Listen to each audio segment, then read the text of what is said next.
Olá, sejam muito bem-vindos e bem-vindas a mais um DesavançaCast.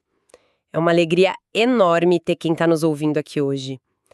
Sabe aquela sensação de acordar, ler uma mensagem e, já engoli um sapo logo na primeira hora do dia? Nossa, sim. Aquele peso no estômago que parece que vai arrastar o dia todo, né? Exatamente. Ou tipo, chega aquele e-mail irritante, o sangue ferve na hora e a gente decide só fechar a tela e ignorar. Só que a gente não ignora de verdade. Não mesmo.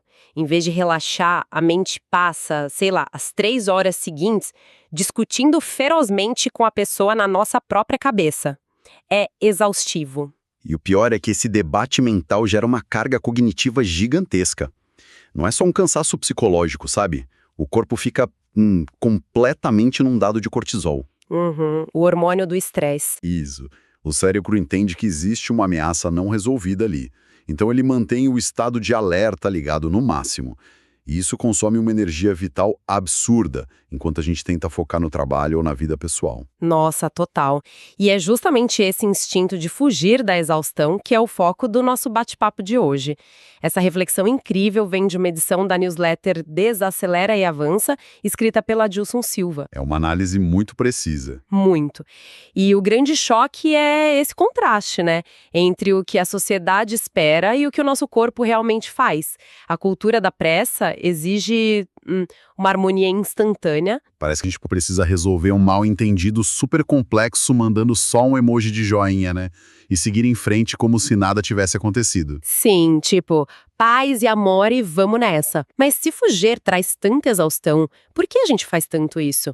Então a resposta está muito na forma como fomos ensinados a lidar com embates. A nossa sociedade confunde paz com ausência de barulho. Interessante isso. Paz não é silêncio. Exato. A gente acha que, se ninguém está levantando a voz, o ambiente é seguro. Só que o nosso cérebro percebe o conflito social como um risco real à nossa sobrevivência. Ele ativa a amígdala cerebral na mesma hora. Que é o nosso centro do medo, certo? Isso aí. Então, na verdade, a gente evita a conversa difícil porque o corpo está literalmente tentando nos proteger de um perigo iminente. Mas peraí, ter medo de confrontar não é só o nosso instinto natural de preservação falando mais alto? É sim, mas o problema é o que acontece depois. Porque ao evitar a conversa, a gente não elimina a ameaça, né? Estamos só, empurrando um elefante gigantesco que está no meio da sala lá pro porão. E no escuro, adivinha? Esse elefante só cresce. Cresce e engorda. Exatamente. Ele se alimenta de tudo aquilo que não é dito. E como não dá para manter esse bicho trancado no porão para sempre, a mudança precisa acontecer na nossa cabeça antes de qualquer atitude. Tá, e como a gente faz isso? Porque não dá para simplesmente apagar o problema. A resposta, por mais simples que pareça, está na pausa.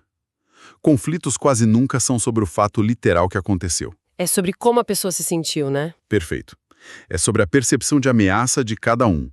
Então a grande virada de chave é trocar o julgamento instintivo pela curiosidade. Em vez de pensar como eu provo que estou certa. A pergunta interna tem que ser: o que eu ainda não vi nessa situação? Olha, na teoria, tirar o peso de ser a dona da verdade soa muito libertador. Mas sendo bem sincera, na prática o bicho pega. Com certeza. Quando o sangue já subiu e a vontade de responder na mesma moeda, a curiosidade é a última coisa que passa pela cabeça de qualquer ser humano. É verdade. Como que a gente freia essa reação em cadeia na vida real, lá no calor do momento? A gente precisa usar a biologia a nosso favor. São passos minúsculos, gestos muito pequenos, que desarmam esse ciclo de ataque e defesa. Conta mais. Primeiro de tudo, a técnica dos 10 segundos. Pra baixar a adrenalina. Isso. E olha, não é um clichê motivacional. É puramente mecânica fisiológica. Esse tempo é o intervalo mínimo para que o córtex pré-frontal, a nossa área da lógica, assuma o controle. E desligue aquele alarme falso que a amígdala disparou. Exatamente. É literalmente dar uma janela de tempo para o cérebro racional voltar a funcionar. Certo. 10 segundos. E depois? O segundo passo é mudar a estrutura da frase. A gente tira o você fez e coloca o eu sinto. Como assim? Por exemplo, em vez de fazer uma acusação do tipo você sempre me ignora, A gente tenta usar "eu me sinto perdido" quando não recebo retorno. Nossa, eu confesso que engolir o orgulho falar eu me sinto no meio de uma briga parece quase antinatural. A nossa inclinação é sempre apontar o dedo. É super desconfortável no início, mas a mágica é que isso contorna o ego da outra pessoa. Quando a gente diz "você fez", o cérebro do outro levanta um muro defensivo na hora. A pessoa já se arma toda. Mas é impossível debater um sentimento alheio. Ninguém tem como argumentar contra o fato de que você se sente perdida. Caramba, genial! Isso evita que as paredes subam. E se a tensão ainda estiver muito alta, outra ferramenta de ouro é pedir um tempo, mas com um prazo definido. Tipo, a gente pode conversar em 20 minutos? Pra não parecer que tá fugindo, né? E aí, quando a conversa finalmente acontece, tem aquela outra tática de simplesmente repetir o que a pessoa falou. O famoso espelhamento. Isso, para confirmar o entendimento, né? É impressionante como repetir o argumento do outro desarma as defesas quase que instantaneamente. Total. Porque ao refletir o que foi dito, a gente valida a existência do outro na conversa. O cérebro dele registra algo como "fui ouvido, não estou mais sob ataque". E o cenário muda completamente. O que seria um campo de batalha com duas trincheiras atirando uma na outra, vira um espaço de colaboração mútua. Vocês passam a olhar para o mesmo problema juntos. E cada embate conduzido com gentileza, com essa pausa intencional, vai derrubando um tijolinho da parede que separa as pessoas. O progresso é melhor que a perfeição, né? A gente vai falhar, às vezes, claro. Com certeza. Mas desacelerar nesse momento de atrito previne aquela exaustão invisível de passar horas brigando com o vento. O que nos leva de volta àquele sapo indesejado que a gente comentou no começo do nosso papo. Pois é.